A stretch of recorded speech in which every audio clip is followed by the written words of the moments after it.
Começa agora, Manhã Boa Nova. Notícias do dia, variedades e espiritualidade na sua manhã.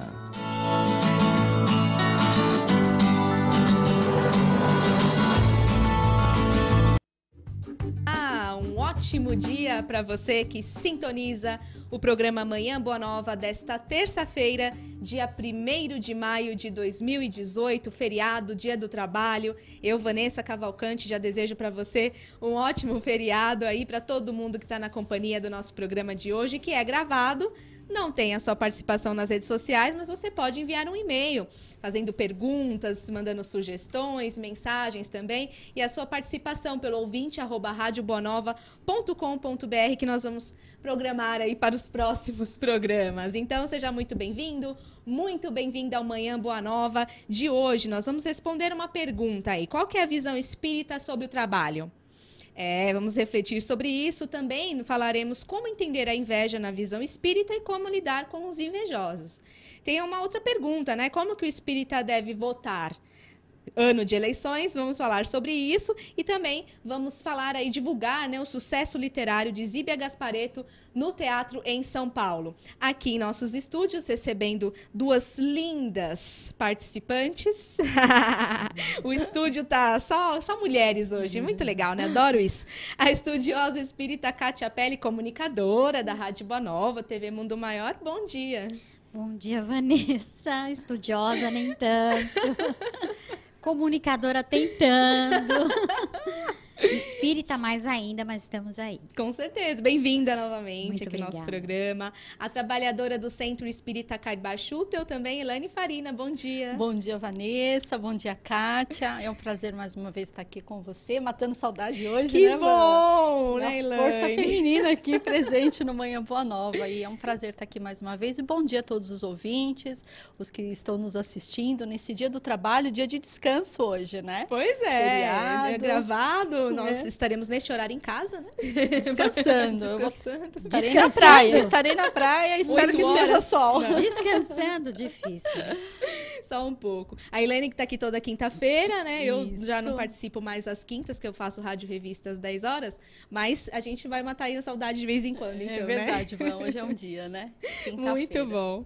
Vamos daqui a pouco com as nossas colunas, também os nossos quadros, mas por enquanto vamos falando então do Dia do Trabalho, né? Porque o Dia do Trabalho, ele teve origem em 1886 nos Estados Unidos, com a manifestação de trabalhadores em busca de reivindicar os seus direitos. Além de relembrar a história deste ato, no qual muitos trabalhadores lutaram para assegurar melhores condições, se trata também de uma ótima ocasião para homenagear o valor do trabalho. É por meio dele que evoluímos. Uma oportunidade de desenvolver potencialidades, exercitar o esforço em benefício de si mesmo e da comunidade em que se vive. A doutrina espírita ela explica que a lei do trabalho é natural e traz progresso tanto material quanto espiritual. Enquanto o trabalho material traz o sustento e garante as necessidades físicas, por outro lado, espiritualmente permite que o ser humano corrija imperfeições e aprenda a ter disciplina. O espírito Joana de Ângeles, pela psicografia do médium Divaldo Pereira Franco, faz uma referência belíssima à importância do trabalho realizado com alegria, como antídoto contra o desânimo e a favor da evolução e da ação no bem. Considera o trabalho o melhor meio para progredir. Quem não trabalha, entrega-se à paralisia moral e espiritual. O homem que não se dedica à ação libertadora do trabalho faz-se peso negativo na economia da sociedade. O trabalho é vida. E qual que é o valor do trabalho, então, aí na visão espírita, Kátia? Qual que é o quê? O valor? Isso. É total, né? Total, né? O espírito, ele necessita do trabalho para poder evoluir. Pois é. Isso é um fato, assim, notório sine qua non. Evolução, trabalho, porque senão a gente não consegue, né? É uma afirmação, não tem dúvida Não tem, isso, e né? tanto é que é logo a primeira resposta, né, que os espíritos dão com relação ao trabalho. É uma necessidade e faz parte de uma lei natural. Vamos lembrar aí o que é uma lei natural, o que significa para o espírita Muito bom. e para o espiritismo, o que E são onde leis encontra? naturais. Onde estão essas leis? Então, estão contidas, olha a aula de matemática, no livro dos espíritos, né? São as leis morais, as leis divinas. Por quê? Porque elas são naturais, elas estão intrínsecas na criação que Deus fez, para que nós utilizássemos dessas leis para que nós pudermos evoluir. De certa forma, a lei do trabalho é uma das mais importantes. Por quê? Primeiro, a partir do momento que a gente nasce para a vida, a gente já está fazendo uso dessa lei. Porque alguém trabalhou antes para que a gente estivesse aqui, ou algo trabalhou para que a gente estivesse aqui. E estando aqui, só o fato da gente estar respirando, nós já estamos colocando micro-organismos em trabalho, fazendo, é lógico, automaticamente todo esse trabalho, mas estão ali, fazendo a parte que lhe cabe, nesse latifundiário, né? Assim, não tem uma música assim? Então, nós também temos essa parte e temos vários tipos de trabalhos. Não temos, Elaine? Exatamente. E você estava falando isso, eu estava justamente pensando, você vê que ela captou aí o meu pensamento, né? Porque o próprio livro dos Espíritos fala que nem só o trabalho remunerado é considerado trabalho, né? Porque às vezes a dona de casa pergunta, poxa, eu não trabalho, então não estou evoluindo, né? Verdade. Mas todo trabalho honesto, digno, tudo aquilo que não é ilícito, não é imoral, não é contra as leis, né, de Deus ou contra as leis da natureza, é considerado trabalho. Não precisa ser exatamente um trabalho remunerado. E a gente realmente só evolui trabalhando. E a gente trabalha sempre. Tudo para nós é trabalho, né? Tem mães aí que abandonaram o trabalho para cuidar de um filho, de repente autista, algo assim, e estão trabalhando também, né, trabalho, é trabalho. Você vê que o próprio livro dos Espíritos também fala da paternidade, da maternidade como uma missão, né? Então, é trabalho também. É o trabalho dos trabalhos, eu diria. É o trabalho, é o trabalho. É verdade. Né? E aí tem também os trabalhadores voluntários, né? Muitas vezes a pessoa não trabalha para ter uma subsistência, porque ela já tem uma fonte de renda, mas ela pode usar o tempo dela de uma forma útil, se dedicando ao próximo, num trabalho de caridade, ajudando as instituições que precisam tanto de mão de obra voluntária, né? Tem tantas formas da pessoa evoluir através do trabalho, né? E tantas oportunidades, e a nossa sociedade é tão carente, né, Kátia, de pessoas que se dediquem ao próximo. É uma coisa interessante no livro dos Espíritos, em quase todas as perguntas principalmente no livro dos médiuns, quando se pergunta, mas por que precisa fazer assim? Por que a utilidade é a máxima para o Espiritismo. Qual é a utilidade nisso? Para que tem utilidade daquilo? É sempre para um fim útil. Nós temos que ver utilidade em que tudo. A gente está fazendo. Por quê? Porque isso está intrinsecamente ligado ao trabalho. Se você estiver sendo útil, você está trabalhando. Então, você quer saber se você está sendo... se você está trabalhando, pergunta, eu estou sendo útil nisso que eu estou fazendo? Quando você faz esse questionamento, a resposta vem naturalmente e você se sente até melhor. Então, por exemplo, um crochê que você faz em casa, em beneficência de uma ONG, ou de uma creche, ou de um asilo, não importa, de um orfanato, você está sendo útil para aquelas pessoas. Dentro do seu lar, a sua maneira, dentro das suas possibilidades, mas o que importa é a finalidade útil disso. Então, é um trabalho. Tem uma pergunta que foi deixada aqui já na nossa página do Face, né, anteriormente. Vamos trazer já para hoje também, já que não tem as participações ao vivo no Facebook. É o do Joabson Borges. Ele disse assim: tem pessoas mais inteligentes que outras. Essas sempre vão se sobressair em determinadas funções. Exemplo, concurso público, vestibulares mais concorridos, etc. Isso é uma verdade? E aí, Kátia? Eu não gosto de verdade absoluta, sabe, Vanessa? Não existe verdade absoluta. São meias verdades. Eu posso ser boa em um campo e não ser tão boa em outros campos. Então, assim, não é que uma pessoa inteligente vai sair bem em tudo. Em um determinado campo, óbvio que aquela pessoa, sendo boa naquele campo, vai se sobressair. E não tem problema nenhum.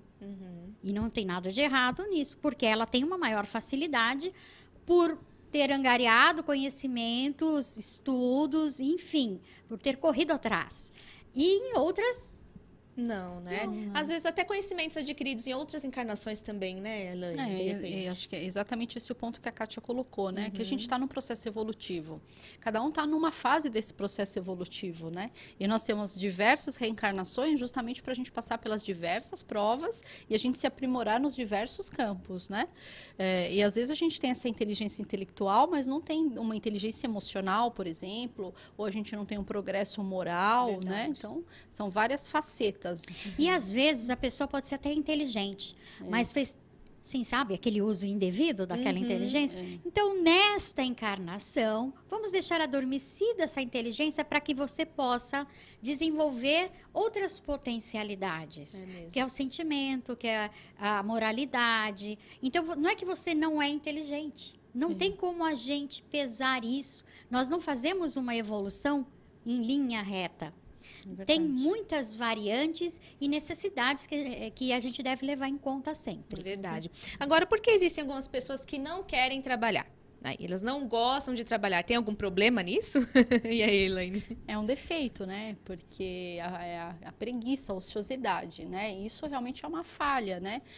Como a gente falou anteriormente, a gente está num processo evolutivo. Essa pessoa ainda ela não percebeu a importância do trabalho para o seu progresso, a evolução do trabalho. Então, ela prefere ficar na ociosidade, por preguiça, né? Por crenças, às vezes, errôneas que a gente tem. Mas sempre há tempo, né? E a vida vai pôr essa pessoa no prumo, não tem jeito, né? A pessoa que fica muito parada, a vida vai vir dar um chacoalhão, né? Aí morre alguém, morre um pai, morre uma mãe, aquela pessoa que ela tinha um sustento material, de repente ela perde esse sustento material, ela pode ficar doente, então a vida cobra, porque nós temos que progredir, nós estamos aqui para progredir, né? Então, A ociosidade, nesse caso, não acontece. Alguma coisa acontece para que ela trabalhe. eu acredito nisso. A vida vai cuidar para que ela entre no eixo, entre no caminho certo. Porque a ociosidade, além de prejudicar aí o progresso, né? A pessoa está desperdiçando a oportunidade, ela está reencarnada com uma oportunidade maravilhosa de evoluir e ela está desperdiçando essa oportunidade. E o que a gente vê hoje, até no meio dos jovens, adolescentes, e isso é uma verdade, as pessoas ociosas, elas são tristes, elas cometem suicídio, elas são vazias. Então, se você para estudar as estatísticas, geralmente os índices de insatisfação de vida pessoal são pessoas ociosas, né? Porque a pessoa não se sente útil. Para que eu vou viver? Não tem utilidade nenhuma. Então, a vida perde totalmente o sentido. Né? Então, E aí abre uma brecha, né, para a espiritualidade também. Pro algumas negativo, influências, né? Sim. Eu não sei vocês, mas toda família tem aquele que diz que vem nessa encarnação para descansar. Tem mesmo. Eu conheço um. De pertinho. Estou de férias. Como assim? A minha Eternas. encarnação, essa encarnação, tô eu vim de passear. Gente, que complicado. está irresponsabilidade, né? desperdiçando, né? Uma oportunidade assim tão preciosa e no futuro ele pode lamentar tanto isso, perder essa oportunidade, né? Sim, sim. A gente tem tanta coisa para fazer, né? O universo é tão abundante, a gente tem tanta coisa para ver no mundo, né? Então, precisa rever os conceitos, Tem, né? tem muito espírita que fala assim, eu vou começar a trabalhar o ano que vem, na casa, É. no centro. Aí passa o ano, não, eu ainda não me sinto preparado, vai ser o próximo ano. E assim vai empurrando com a barriga. E assim tem gente que leva a vida Vai protelando. por né? falta de coragem ou por falta de entendimento dessas leis e não se pôr, fica esperando o que a vida lhe dá. E é o contrário, é nós que precisamos dar para a vida. É verdade, é verdade. Então, quando a gente toma essa consciência, a gente não vai parar de sentir medo, não vai deixar de ter as limitações, mas vai enfrentá-las, né? Se der certo ou não, experiências que a gente Vale tem tentar, e que né? vai levar. Mas a gente precisa ter esse conhecimento de que eu tenho que ser útil sempre. Verdade. Então, se eu tenho que ser útil sempre, eu vou atrás. Né? Então, esse trabalho na casa espírita para você é fundamental, Kátia. Pois é, menina. Eu acho que meu filho, essa semana, passou por essa coisa assim de mãe, eu preciso me sentir mais útil. Ele trabalha numa casa de cultura. Ele é diretor de arte nessa casa de cultura. E ele não se sente útil ainda. Como assim? Como assim? Eu falei, meu filho, você tem razão. Se você está sentindo que ainda está faltando, é porque está faltando e você está perdendo tempo útil pensando. É verdade. Você é espírita. Você tem conhecimento. Tem um monte de casa espírita aí precisando de gente. Trabalhador, né? Voluntário, na área artística ou não. Ou não. Verdade. Vai dar um passe, vai pôr uma se água no preparar. copinho. Ajudar na fila do passe, Sim, né? Tem qualquer muita coisa coisa, para se fazer. Exatamente. sim. Então, nesse sentido, ele te traz para perto do social, inclusive, também. Te faz ver dores, dificuldades, limitações do outro e te torna uma pessoa mais empática. Verdade. Então, até nisso, a gente ajudando aos outros, a gente recebe ensinamento, primeira coisa, e aprende a ser mais útil e a utilizar melhor o tempo, porque a gente sempre acha um tempinho, né? E a gente recebe tanto, né, Kátia? Demais. Lógico que existem outras formas de você trabalhar e ser útil, aproveitar sua encarnação não só numa casa espírita, né? A gente nem pode ter essa pretensão, né? Não. Porque todo trabalho é útil, senão só o espírita verdade. progrediria, né? Mas a casa espírita, para quem é espírita, é um ótimo lugar para você aprender, para você crescer, para você evoluir, né? Como a Kátia falou, você se colocando à disposição, você acaba muitas vezes recebendo muito mais do que você doa, né? Isso é uma verdade. Quantas pessoas a gente vê chegando num processo, às vezes, obsessivo, ou mesmo num processo de desânimo, né? De descrença na vida, depressão. Obrigada. E aí a gente percebe o quê? A pessoa começa a trabalhar, né? Às vezes um trabalho tão pequeno, mas ela vai criando uma autoconfiança e ela vai aumentando o seu trabalho, ela começa a mostrar aquela luz que existe dentro dela, né? Porque gera essa autoconfiança, sai desse processo depressivo, as más influências começam a se afastar, porque já não vibra mais na mesma sintonia, né? Sim. E aí, de fato, a pessoa evolui, cresce, se torna uma pessoa melhor, né? E eu acredito muito naquele ditado que a gente escuta, né? Que Deus não escolhe os capacitados, mas capacita os escolhidos. Então, tem que ser boa vontade, ação, né? Trabalho é ação. Trabalho no bem, né? O Evangelho fala, né? É ação, né? Não basta você não fazer o mal, você precisa agir no bem. Então, se põe à disposição que certamente o trabalho vai aparecer para você, né? É aquela que fala, né? Quando o trabalhador está pronto, né? O trabalho aparece. Então, e é uma verdade. Bem por aí. É uma verdade. E o trabalho profissional, ele é imposto para nós nessa encarnação, por exemplo? Ou a gente que escolhe? Eu escolhi ser comunicadora, por exemplo, apresentadora, radialista ou não? Eles que escolheram. E aí, Elaine? A gente traz na nossa bagagem algumas aptidões, né? E cada caso é um caso, não dá para a gente generalizar. Eu acredito que algumas profissões realmente pode ter essa questão de necessidade para a evolução daquela pessoa, né? Por exemplo, um médico, um padre, né? Ou um dirigente de uma casa espírita. Então, são missões que aquele espírito se propôs para aquela reencarnação, né? Isso existe. Precisa ajudar outras pessoas, um professor, por exemplo, né? Mas isso não é uma regra para todos, porque senão ninguém poderia mudar de profissão, né? Hoje você pode ser jornalista, amanhã você resolve ser advogada, né? Você resolve ser pastora evangélica. Já pensou? Você pode mudar de profissão. E aí à medida que você evolui, novas necessidades vão surgindo para você, né? E a profissão é muito importante também, né? Porque a gente cresce muito no ambiente de trabalho. O trabalho serve para isso também, para nos direcionar para profissões, para novos gostos, novos desejos, novas descobertas. O trabalho propicia isso. Verdade. Então, se ele é uma obrigação perante a lei natural de evolução, ele é também uma possibilidade não só da gente se prover, materialmente falando, mas crescer intelectualmente, moralmente, porque ele serve como essa alavanca. Serve mesmo. Né? Quando você fala assim, Kátia, a gente já nasce com a aptidão para a profissão, às vezes não. Às vezes você, através de um trabalho simples, desperta em você algo novo para o espírito, que você vai acabar descobrindo um campo novo, um campo vasto, É mesmo. maravilhoso. A nossa, de novo, acho que hoje eu vou repetir bastante isso Vamos lá, hoje. não tem problema. A nossa evolução, ela não se dá em linha reta. Ela é um campo, é um leque aberto, graças a Deus. Vai acontecendo, Vai, né? né? Coisas surgem Nós na nossa vamos vida. fazendo acontecer. É mesmo. É isso aí, gente. Continue aí na sintonia do Manhã Boa Nova, que vai pro intervalo e volta daqui a pouquinho. Até já.